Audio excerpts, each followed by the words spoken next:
Took me 3 pitches to my IC to get Kareem over the line because they just didn't believe that the company could compete against Uber. They were banned in many markets. They had to take bags of cash from Saudi, UAE, like basically illegal. There was no other way? No other way. Then it was cash. Everything was cash in Saudi. That's how they cracked Saudi. I found a formula that allows me to assess if I'm on top of my game or not. Okay. Which is, what's the ratio of funding announcements that you read which you didn't see the decks before? We have a discussion about the early years, their foundational sort of origins of a founder, like where they grew up, how many siblings they have, when did they start making their own choices. That's inherently part of our investment process now. We dedicate a lot of time in the first call to determine that history because it shows a lot about the character of the person. So would you get on a first call with the founder and ask them how many siblings you had? Hello, Internet, and welcome to episode 6 of the RallyCap podcast. My name is Kyane, and I'm a partner at RallyCap. Today's guest is Amir Farha, who's the founder and solo GP at COTU Ventures. Amir is a prominent figure in MENA VC. In 2012, he co-founds BECO Capital, the region's first and largest early-stage VC fund, with around $500 million in assets under management. In 2020, he shocks the industry by parting ways with the flagship firm and going solo. With no surprise, he was able to raise MENA's largest solo GP fund at $54 million. His track record is stellar, being an early investor in Kareem, who got acquired by Uber for $3 billion, Property Finder, who recently raised $1 billion valuation, Fresha, who raised $100 million Series C, and now Husby. More importantly, Amir is a genuine soul. Zen and introspective, his character is reflected in his human-centric investing approach. And without further ado, let's get into the conversation. Amir, thanks for doing this. Anytime, Ken. You co-founded a firm that went big, then started another one. This time, you're doing it as a solo GP. You having done that twice now, does it look like being a startup founder or is it completely different? The first one, we did it at a time when the ecosystem was ground zero. If you think about it, in 2012, it would be on average 6 months, meeting a founder to funding a transaction, sometimes even 9 months. And so we started off doing deal by deal investing, and then we went out to raise funds. That process, having a partner raising funds, is honestly very different to being a solo GP, but also doing it in a place where there was no venture activity was also challenging. This time around, obviously we have a much more mature ecosystem and a track record. So going alone, it's a very different challenge. You have to motivate yourself and you have to balance fundraising, deploying, supporting companies every day. So you'd spend the days on calls, switching from pitching an LP to supporting a founder to listening to an entrepreneur pitch their business. You're juggling so many hats. But once you get the fund up, I do think that the fee stream gives you some stability to be able to think about how you want to grow your firm and give you more space to think about that, which I don't think obviously startup life has. But yeah, so very different. And I think after going through the first fundraise, if someone told me how hard that was, I probably wouldn't do it. But now that I'm over the hump with the first fund, I'm extremely liberated and excited about this second journey. I have this inside joke with one of my investor friends where sometimes you forward the deck to another VC on WhatsApp and you say strong founder. What does strong founder even mean? It's hard to translate it in words. You're absolutely right. I have this thing I'd like to debate with you actually. Reference checks. The idea that you're asking somebody who you don't know is a good judge or character, judge somebody. And so their feedback could be very instrumental in the decision. I'm not saying it's a bad thing to do. I think reference checks are very important, but it's determining what's signal and what's noise. People have opinions and they tend to often be totally off with their answers. But yeah, I'd focus on domain expertise. I'd focus on their ability to hire. Like they have a couple of people with them that are also exceptional. That makes a big difference. Their ability to articulate themselves. We had our AGM in May and we had this slide, like what do we care about when we look at founders? And we have a discussion about the early years, their foundational sort of origins of a founder, like where they grew up, how many siblings they have, when did they start making their own choices. That's inherently part of our investment process now. We dedicate a lot of time in the first call to determine that history because it shows a lot about the character of the person. So would you get on a first call with the founder and ask them how many siblings you had? Obviously, my team would filter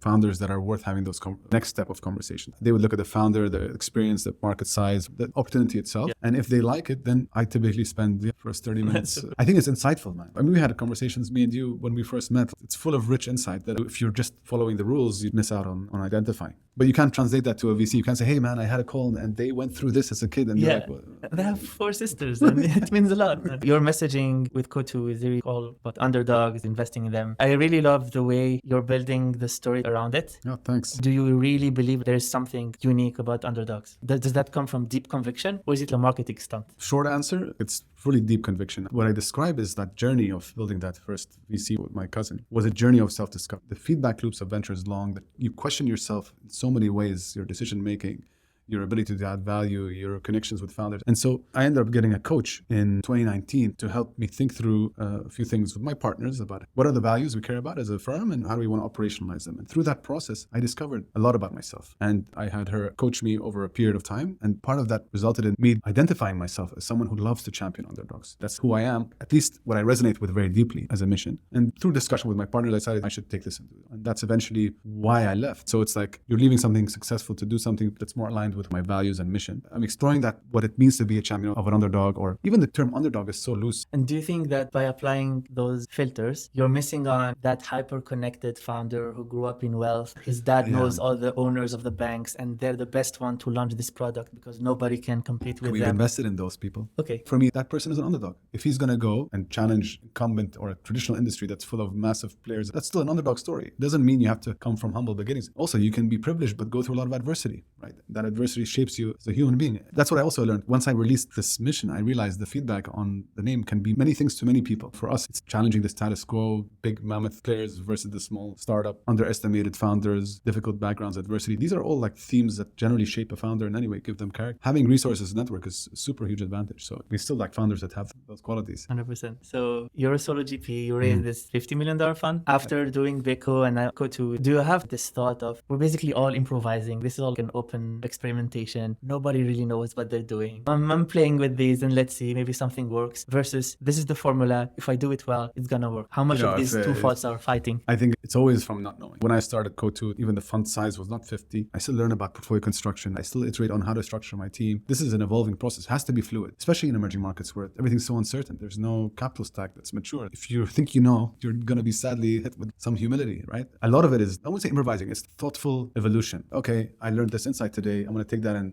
reiterate my plan, like founders do when they get new insights. But obviously ours is a bit slower in terms of the data points that you get. It's thoughtful evolution. I love it. I'll use that. Just in this conversation. If you had to describe your journey as an investor as phase 1, Amir 1.0, then Amir 2.0, which version of Amir are you? And how many phases did you go through? I think Amir 1.0 was this sort of naive, inspired kid. When I got my first job in venture capital when I was like 20, I worked for a corporate VC, and I remember sitting in the room with founders and being like, oh my God, this guy wants to change the world. Social networks were the theme back then. We had invested in a couple of exciting ones in Scandinavia and Sweden. I even met Daniel Eck from Spotify. He pitched us. A series It was like a C or £10 million at £100 million valuation. Anyway, my point is, valuation aside, I didn't even know what it meant. I didn't even get hung up on that. So that's Amir 1.0, this sort of naive, doesn't think about upside financial structuring or whatever, just cares about, oh my God, this is an amazing human. Number 2 is this sort of, I had to prove myself. I have this chip on my shoulder, stubborn beliefs, tough to work with. That was a long 2.0. Then I'd say 3.0 was a few years ago, which is maybe the more wiser person who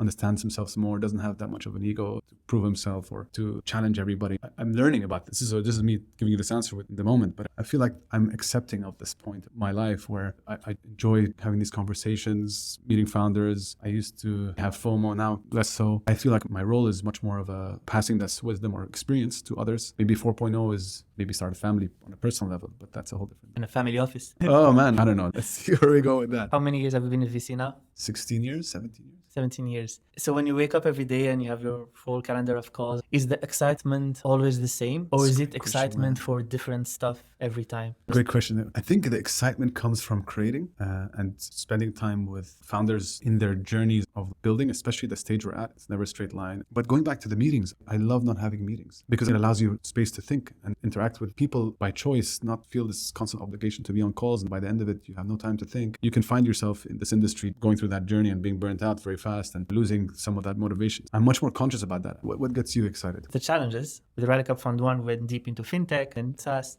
Now with the new fund, it's climate, the new universe. Curiosity. When I see older GPs in multi-billion-dollar fund, it gets boring because you're shaking hands, meeting with institutionals, going for fancy dinners, trying to close LPs or maintain relationship with them. That's not investing. It's making sure that the money keeps coming. We had this conversation with Hayden, which kind of investors do you want to be in the future? And we want to keep our fund size small because we want to do the work. But it's probably because I have energy now, and maybe one day when I have kids, I'm out. I just want to speak to LPs. I don't want to hustle to get into deals. You keep the hustle with the founders. I think the LP one is just quite painful generally. When you have almost 2 decades of looking at deals, you've built all this scar tissue, you've got thousands of people pitching at you. How do you avoid developing that been there, done that attitude? I've seen dozens of these, never gonna work. It's easy to get skeptical over time just because you've seen all of that so many times. How do you keep an open mind and say, you know what, maybe it didn't work in 2014, but now it might work? That's a great question. What led me to make certain decisions in the past is honestly my focus on the founder. I know it sounds standard in VC talk, but when we saw COTU back in the day, he's innovating on business model. You sit with the founder, he's got a vision of what he's building, he's able to articulate, and I can see it. If the founder suddenly shows up with some vision of what he wants to build that allows me to see something special, I get hooked. And then my team will challenge me. My concern is sometimes I'm quick to pull the trigger. That's the flip side. I get too excited about people. That's such an Amir answer. Always founder-centric. Every time I meet you, our conversations are centered around founders. I love that your answer on mic is the same as you. I've come to terms with the fact that I'll never know as much as they do. But there is a lot of analysis goes into assessing people. And then the whole TAM exercise that people do, it don't really mean much. Is it big or small? That's it. I love it. You don't have to go, okay, it's 200 million or 2 billion, just, is it big or small? And then you have business models where is it cap efficient, high margin? Is it fragmented? These type of things you can assess with some level of depth. They don't have unit economics at that point. They're not even in market. So you don't have to do that level of analysis. And then the other thing is, it's about network, man. You know this. I'll never forget how you told me how you supported your founders with fundraising. You have a skill. You would superpower a founder's fundraise through basically being an extension of him and accessing new investors. That's pretty powerful. The other side of the conversation, they'll say, if that's what you do, you're a connector, then you're just monetizing access. You know people and you're going to invest in someone and connect them to those people. What's noble about this job? If you're just a nexus, then what's your value? Great point. Let's try 4 areas. One is being a good person. So when I say by that, I mean like most founders, you want someone who understands how to create a safe space. I know this sounds philosophical, but ultimately they have concerns. They're insecure. Today they're happy, tomorrow they're sad. Something happens, they have to deal with it. They're alone. How do you create a safe space that allows them to voice their issues and you can give them advice or think through solving those problems?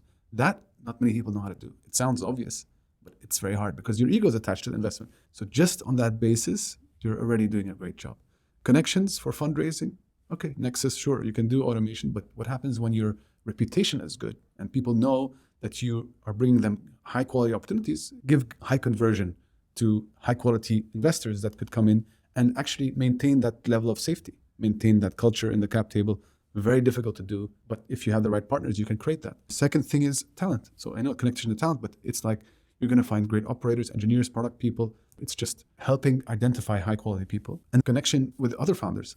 And the insights you have, like being in the market. So we see how many deals we're all in it. We know what the market's, we know what business models are working. We've seen these things. So when a founder is coming, he has a very narrow focus on what he's building. The insight you can exchange with him on timing of fundraise, what industry he's in that has different players in it. That's super useful for them to think through. Yeah. I struggle with how to institutionalize it. It's hard because it's tied to the individual. But do you have to institutionalize it? If it depends on what kind of firm you want to build. Yeah. You don't have to, of course not. I think about it now because I feel in this business, you can also feel like you're always failing your founders. You sit with them, they need something, but then you have 10 other founders that need something. So you're slow to react and you deliver value, but it's reactive value. It's not proactive, right? So if you ultimately want to be a better servant to them, you should be like institutionalized, literally. Something you need, I'm going to deliver it immediately. And if you get good at that, then you start building your own reputation. At least that's the thesis. But being good at value add is very hard. It's very hard. Okay, so fundraising. How does someone raise $50 million? It's just unconceivable. Knock on doors. What do you tell them? Look, I think it was extremely challenging.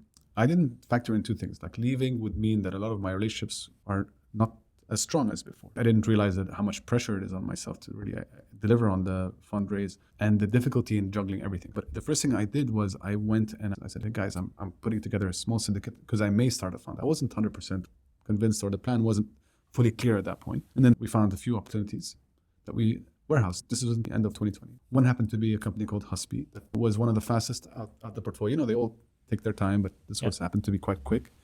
And then through that, I had something to show in the fundraising. I had my track record, but there were other funds out in the market raising. Nobody wants to invest, or at least the risk profile for me is much higher starting it out. So then we went to a couple of people that had full conviction in me that I knew in my past. They happened to anchor the fund, which made my life a lot easier, but still, I think I spoke to about 300 investors. Now I'm joking, but I was a bit nervous or whatever. A year into fundraising, a polyp formed on my vocal cord. Calls like 12 hours a day that my vocal cord just couldn't handle it. But how do you get those leads in the first place? Look, in founder network, of course, you have other GPs. Would other GPs share LPs? No, other GPs became LPs. Some of them referred because there's no overlap if they're sitting in other markets. I think I had a network that was substantial enough for me to get a first close, and then, referrals. Do you have a personal CRM? I use the personal CRM for getting me organized. Yeah. Since I started investing, I started my own database that I told you about with every single VC I spoke with. I have comments about them and I can filter, but I didn't do a potential LP database, which now I regret not doing, because I should have 5 years ago. Every time I speak to someone who's a potential LP, just add them to my CRM, and I have to start now. I don't know if you still go on adventures, Egypt, or you deepened your links to Saudi and are spending more time in Saudi. But if you're staying in UAE, then as of right now, do you think there's going to be 10 UAE-based companies with the potential to go big? We are heavily present in this market. But we have made investments in Saudi. Egypt, unfortunately, is going through a tough time. But the talent is, for me, one of the best, if not the best in the region. From work ethic, engineering quality, they're really exceptional people. Just the market is very challenged. But that doesn't mean they're not going to be great opportunities coming out of it, especially ones that are focused on outside of Egypt. So that's what we get excited about in those markets where you have the business model thesis. There's low-cost engineering, but market somewhere else. So the arbitrage is really healthy, that you can make good margins there. And that hopefully will continue. Although I think that there's a slowdown in deal flow just because people are scared to start companies. I think Saudi is maybe a cycle away from having a continuous flow of exciting opportunities and founders, because they're still getting to grips with what is stock options, how to join a startup, and which is what we had like a few years back in Dubai. I am very bullish on the UAE. It's one of the fastest growing ecosystem in the world right now. Yeah, but don't you think that there's just too many startups? Yeah, but that's like anywhere. My thesis is that some of these startups are going to have much bigger addressable markets than what people think, right? If you're going after the UAE and servicing the UAE, I'll tell you it's too small. If you're going after Saudi, that's great. That's the standard. People will build in UAE, then go after Saudi, which is great, but also very challenging. It's not easy to migrate in. Yeah, and as Saudi keeps developing, then for every UAE company who's going there, there's a local one. But the level of knowledge and talent and experience is growing. Like we have invested recently in a company that is servicing emerging markets from Dubai in a way that's hugely scalable and has potential. We invested in Hospi, which now is in Spain. Also, that's still a big market. You have these use cases, or more and more are going to emerge like that. The VC way is, there is all these small ones popping up. Some of them get funding, some don't. The ones who get funding try to compete. Eventually, they're going to be 1, 2, 3 winners, and we have a few giants. Why does it have to be this way? Why does it have to be tens of thousands of small ones, a few growing and eating up each other, and then having a giant? Why not have more open AI style businesses? At the end of the day, the goal is to solve humanity's biggest problems, right? If we say healthcare wasn't solved yet, education wasn't solved yet, do we actually need 10,000 edtechs and health techs? Or we do the open AI style building 20 mega projects in the world, go solve education. And they come up with best that humanity ever experienced, and it's global and almost free. I think it's also a talent question. Look at the engineers of OpenAI. Probably like maybe 2,000 of them in the whole world. It's a supply demand. Best people. Sam Altman, there's only one Sam Altman. He's not going to go get 10 of them. Maybe there are a few others. For the last part of the interview, what about real stories of companies you really like that you're very proud of having been part of that journey, and some of the curious, funny, unusual stories that happened? There's some good ones and there's some not so good ones. I would say Kareem was probably one of my favorite. We were pitched at their seed. We didn't come in because of valuation reasons. A learning that I have taken on for future opportunities. So that was a journey. It took me 3 pitches to my IC to get Kareem over the line for the second round, because they just didn't believe that the company could compete against Uber. They were banned in many markets. They had to take bags of cash from Saudi, UAE, like basically illegal, but they had to manage those sort of transactions. There was no other way? No other way. Really? And it was cash. Everything was cash in Saudi. That's how they cracked Saudi. But banks cannot wire to each other? They didn't have a bank account. There's many things that were barriers, because setting up in Saudi, you're talking before new Saudi. It could take you a year to set up a bank. So if you want to be a startup, that's going to kill you, right? So you had to figure out ways around it. Okay, here's a crazy one. We invested in a company called MyKey in Lebanon, and they're identity management software. Phenomenal founding team, great CEO, one of the best engineers I've ever come across. Started this when he was like 24, 25. 4 years into the business, we have COVID. Right? We first had the revolution that happens in Lebanon, pre-COVID, end of 2019. They had some money, to $2 million in their account, and suddenly overnight their devaluation of the currency and whatever cash they had left was lost. They lost 40-50% of the cash. The founder had to take bags of cash in Lebanon, go to the exchange house, because he had employees in the US that he was hiring to sell the software, And so he had to pay them salaries. He had to go to the exchange house to the black market, get his dollars out of Lebanon, right? He did that. At the same time, he had opened up discussions with a company called JumpCloud, which is backed by GA, and to basically acquire the company. So he, in the middle of the revolution where the deval happened, he had to go and do these bag of cash kind of black market trades. And Lebanon, it's dangerous, right? It's not like you can go and take that much cash, hundreds of thousands, and transfer it over. And then he had the resourcefulness to have a discussion with a US company that ended up actually acquiring this Lebanese operation, right? Think about that, like in the middle of COVID, like this guy, nobody knows about the story. Yeah. So JumpCloud bought his company. Why would they do that? Because his IP, he built real IP. Okay. But he's now very senior in JumpCloud. And JumpCloud's a multi-billion-dollar company now. But he did it all by himself. And he returned a lot of the money back to investors. Considering the circumstances, I would say it's a huge win. But that kept me up at night. He was having to go to these lengths to be able to survive. And those are one of the remarkable ones. There's also obviously Husky. Their first round was difficult to raise, but then they ended up raising it and then suddenly things changed for them. Do you teach yourself to become relatively insensitive to those ups? I don't celebrate the wins as much as I should. What about the lows? My issue mainly about sleep is that you just finished your day, you had dinner, chilling, preparing to sleep, and then just a WhatsApp message, we lost the contract or the lead pulled out, and you're like, shoot, I have to go to sleep in half an hour and this thing is gonna stay in my mind. Yeah, that happens to me. At first you say, okay, I'm not gonna check the phone before sleeping so that no news can affect me, but that just doesn't work because even in the morning you receive news and you still think about it before sleeping. And I still have a hard time about that. It's like how to extract myself out of the good and the bad news of the portfolio. But you know what I do? That's a great point. So when I feel like there's something wrong, first thing I do is I sit with my team, I just offload all my thoughts. Maybe negative, maybe whatever, but it's not like a judgment. This is what I'm feeling right now. They generally respond with their own thoughts, and that allows me to release. If I'm sitting there, I can get consumed by it. You know how it is. Like. Final question. Do you think an investor can be extremely good at their job without being obsessed in an unhealthy way? What is unhealthy? Describe that to me. It's just an obsession that is outside the boundaries of what's socially accepted as normal. When I reach a level where I'm proud of myself, I'm like, oh, wow, how did I pull this off? I remember that I was unhealthily obsessed. Then I take care of my health and suddenly I'm performing less or I'm not as good relatively to my own standard. Then I go back to being on top of things, but I'm unhealthy again. It's always a pendulum between managing the obsession and doing extremely well. So Amir 2.0 is probably that person who was obsessed. 3.0 are less attached to the outcomes. It'll take you these experiences where they don't work out or your health is being affected or you find new ways of channeling this obsession or let's say you have a kid. These things make you less attached, but that doesn't mean you'll be less successful. I think it's this fear that's driving that obsession. At least for me, it's like fear of failing and all that stuff. That could be a big driver of how. I love the point because what you say is that when you go to the 3.0, you calm down, you're wise, so you're less affected. You said that doesn't make you necessarily less successful. Some other people will say, once you lose that fire, you're lost because you're going to always fall behind. You're not going to be on top of things. The day you lose that fire and you think you're calm and wisdom, that means the world has evolved without you and other people on top of it. Relevancy. So at one point, when the whole Web3 boom and crypto and everything, I literally questioned my whole existence. I was like, am I meant to do this? What the hell is happening? I don't recognize anything that's happening in this world. And it was at the same time when I left my firm. So I'm in this limbo. What the hell is happening? But where I've come to terms with it is everything is interconnected.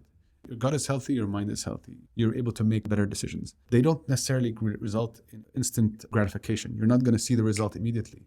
What gives me comfort is when I start letting go of these sort of the FOMO and fear. Oh, I got to get to this point. Oh, a company's failing. It's the nature of the business model we're in, right? And I let it affect my happiness. Everyone around me gets affected with my energy. This is clearly not a life it's of success for me. One day you feel like you're a genius.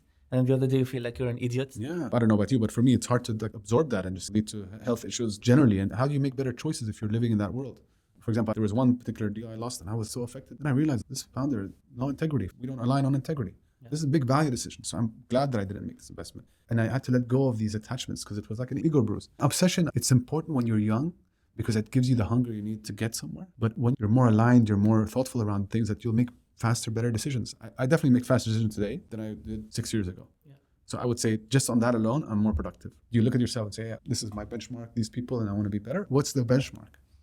Are you asking me? Yeah. I found a formula that allows me to assess if I'm on top of my game or not. Okay. Which is, what's the ratio of funding announcements that you read which you didn't see the decks before. At some point, I was so much on top of the game where every announcement, I knew all of them. I spoke to this one 6 months ago. I spoke to this one last year. For a few months, every single announcement, I'm like, I've seen them all.